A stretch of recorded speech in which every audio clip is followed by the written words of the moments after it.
Understanding Losing Rapport, a guide for English learners.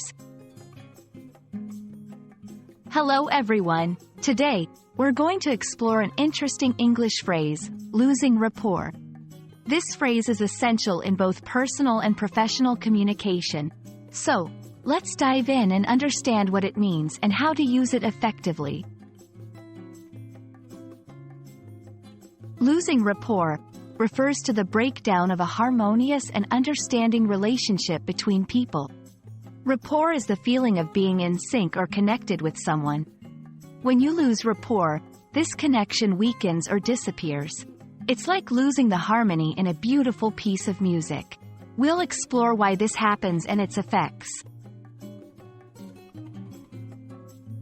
There are several reasons why people lose rapport.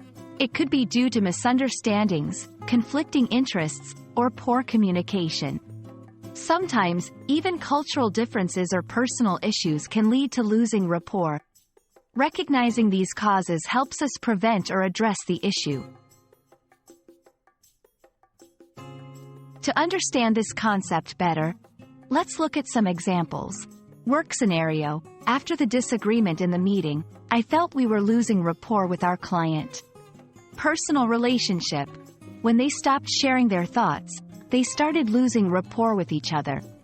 These examples show how losing rapport can affect various aspects of life. Losing rapport doesn't have to be permanent.